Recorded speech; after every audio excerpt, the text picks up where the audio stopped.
امید ہے ایسی بستی کی جہاں جھوٹ کا کاروبار نہ ہو، دہشت کا بازار نہ ہو، جینا بھی دشوار نہ ہو، مرنا بھی آزار نہ ہو۔ یہ بستی کاش تمہاری ہو، یہ بستی کاش ہماری ہو، وہاں خون کی ہولی عام نہ ہو، اس آنگن میں غم کی شام نہ ہو۔ جہاں منصف سے انصاف ملے، دل سب کے سب سے صاف ملے۔ ایک آس ہے ایسی بستی کی جہاں بھوک سے روٹی سستی ہو۔ ایک بار سب مل کے درود شریف پڑھ لیجئے گا جی۔ اللہم صلی اللہ محمد وعلی آل محمد کما صلیت علی ابراہیم وعلی آل ابراہیم انک حمید مجید۔ اللہم بارک علی محمد وعلی آل محمد کما بارکت علی ابراہیم وعلی آل ابراہیم انک حمید مجید۔ خواتین و حضرات، وزیر اعظم پاکستان۔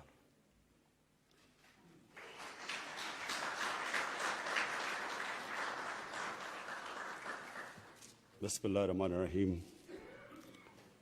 ایاک نعبد و ایاک نستعین۔ آج سے 35 سال پہلے میں نے فیصلہ کیا شوکت خانم کینسر ہاسپٹل بنانے کا۔ اور وہ کیوں فیصلہ کیا کہ اپنے گھر میں کینسر کی تکلیف دیکھی اور پھر دیکھا کہ کینسر کا کتنا مہنگا علاج ہے، اور پھر یہ دیکھا کہ پاکستان میں کوئی اسپیشلائز کینسر ہاسپٹل بھی نہیں، اور یہ ریئلائز کیا کہ ایک عام آدمی اگر ہاسپٹل ہوتا بھی تو اس کے پاس کبھی اتنا پیسہ نہیں ہونا تھا کینسر کا مہنگا علاج کروانے کے لیے۔ تو یہ وجہ تھی کہ پوری اگلے 10 سال میں نے اسٹرگل کی ہاسپٹل کھولنے کی۔ اور ہاسپٹل کھولنے کا مقصد کہ ایک ایسا ہاسپٹل ہو جس گھر میں کینسر کی تکلیف ہو وہ اس ہاسپٹل میں جا سکیں اور ان کو یہ فکر نہ ہو کہ ہمارے پاس کینسر کے مہنگے علاج کے پیسے نہیں ہیں۔ تو یہ وجہ تھی۔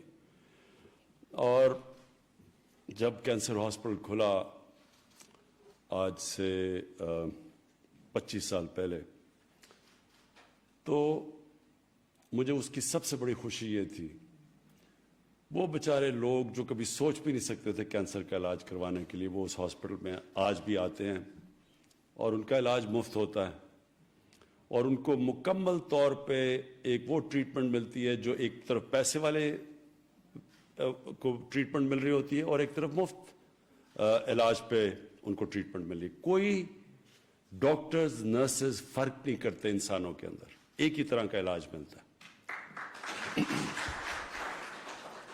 تو میں یہ سوچتا تھا تب کہ کبھی اللہ نے موقع دیا تو پاکستان میں ایک ایسا ہم سسٹم لے کے آئیں گے کہ غریب گھرانے کے اندر اگر کوئی بیماری ہوتی ہے اور ان کے پاس پیسے نہیں ہوتے تو ان کو پھر یہ فکر نہیں ہونی چاہیے کہ ایک طرف تکلیف ہے کہ گھر میں بیماری ہے اور دوسری طرف پھر اور بے بسی ہے کہ پیسہ ہی نہیں ہے اس بیماری کا علاج کروانے کے لیے۔ تو یہ ہماری تب جب میں پولیٹکس میں آیا میں نے کہا کہ اللہ ایک دن مجھے موقع دے گا تو میں یہ سب سے پہلے چیز کروں گا، اور میں جن گھروں کے اندر اس طرح کے واقعہ ہو چکے ہیں کہ گھر میں بیماری اور پیسے نہیں ہیں، وہ سب جانتے ہیں کہ میں کیا بات کہہ رہا ہوں۔ اس سے بڑی ایک گھر میں بے بسی کا عالم نہیں ہوتا، اور کینسر کے اور جتنا مہنگا علاج ہوتا ہے وہ بیچارے لوگ اپنا سب کچھ بیچ بیٹھتے ہیں، مقروض ہو جاتے ہیں، قرضے چڑھ جاتے ہیں گھر کے اوپر۔ وہ لوگ جو سفید پوش ہوتے ہیں وہ غربت کی لکیر کے نیچے چلے جاتے ہیں علاج کرواتے کرواتے۔ تو یہ آج جو ہم آزاد کشمیر، آزاد جموں اور کشمیر کے لیے لانچ کر رہے ہیں ہیلتھ کارڈ، مجھے آج اس کی بہت خوشی ہے کہ 12 لاکھ خاندانوں کو ایک ہیلتھ انشورنس ملے گی، اور کوئی بھی ان کو کسی بھی کتنے 40 ہسپتال کتنے 350 ہسپتال ہوں گے پرائیویٹ اور گورنمنٹ کے سارے پاکستان میں کہ وہ جا کے اپنے ہیلتھ کارڈ سے کہیں بھی جا کے اپنا علاج کروا سکیں۔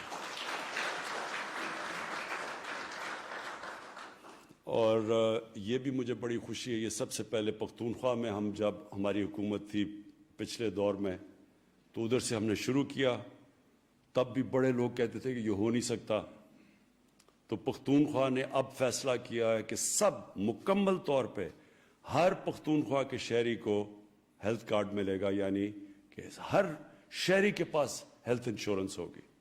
پنجاب میں 60 لاکھ خاندانوں نے کو پنجاب گورنمنٹ اب تک دے چکی ہے ہیلتھ کارڈ، اور ان کی بھی کوشش ہے کہ 2021 کے آخر تک ہر خاندان کے پاس ہیلتھ کارڈ ہوگا۔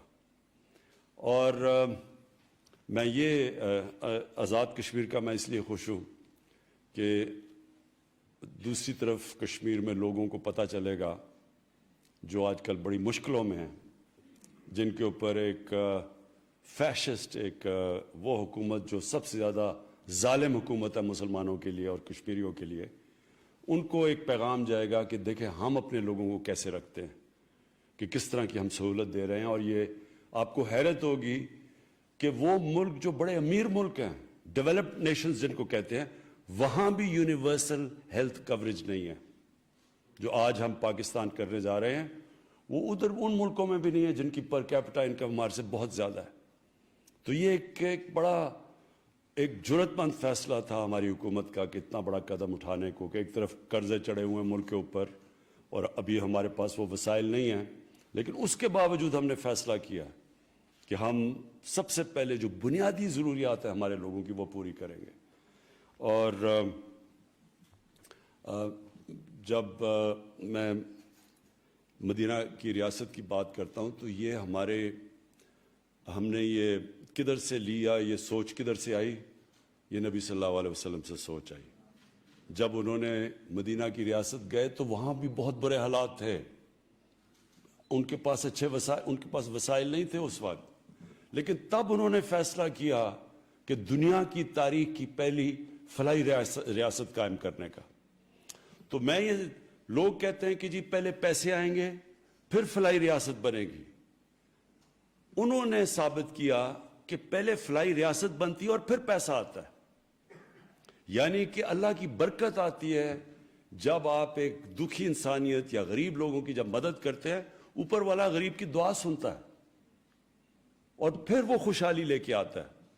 اور اگر آج آپ نے دیکھنی ہے خوشحالی، یعنی جو میں نے ساری دنیا میں پھرا ہوں، سب سے خوشحال جگہیں اسکینڈینیوین ملک ہیں۔ جو اسکینڈینیوین ریپبلک، یہ جو 3 ملک ہیں، ڈنمارک، سویڈن اور ناروے، آپ کو حیران ہوں گے دیکھ کے کہ وہاں کس طرح کی یعنی کیسی ایک فلاحی ریاست کام کرتی ہے۔ مکمل طور پہ ایک عام آدمی کی بنیادی ضروریات ریاست پوری کرتی ہے، اور وہاں اللہ کی برکت ہے، یعنی خوشحال وہ لوگ ہیں۔ وسائل پاکستان میں اور دنیا میں بہت زیادہ ہے ان سے، لیکن خوشحالی وہاں زیادہ ہے۔ اور میرا یہ مان ہے کہ اللہ جب دیکھتا ہے کہ ایک معاشرے کے اندر انصاف اور انسانیت ہوتی ہے تو اللہ کی برکت اس معاشرے پہ آتی ہے، وہ خوشحال ہوتے ہیں۔ اور انشاءاللہ ہماری یہی کوشش ہے کہ جب لوگ کہتے ہیں نا جی کہ میں پہلے کہتے جی ایشین ٹائیگر بنا دوں گا تو پتہ نہیں لاہور کو پیرس بنا دوں گا، ہماری کوشش ہے پاکستان کو فلاحی ریاست بنانے کا۔ اور جب فلاحی ریاست بنے گی ہم ادھر چلے جائیں گے جو ہمارے فاؤنڈنگ فادرز تھے، جو آبجیکٹیو ریزولوشن تھی پاکستان کی، وہ آج سے جب پاکستان بنا تھا آبجیکٹیو ریزولوشن میں لکھا تھا کہ پاکستان نے ایک اسلامی فلاحی ریاست بنی تھی۔ ہم اس سے دور چلے گئے، اور اب ہماری کوشش ہے کہ واپس جو ہمارا مقصد تھا اس ملک کو بنانے کا، اس مقصد کے اوپر واپس آئیں، اور آج یہ بہت بڑا قدم ہم نے اٹھایا اس طرف۔ بہت بہت شکریہ۔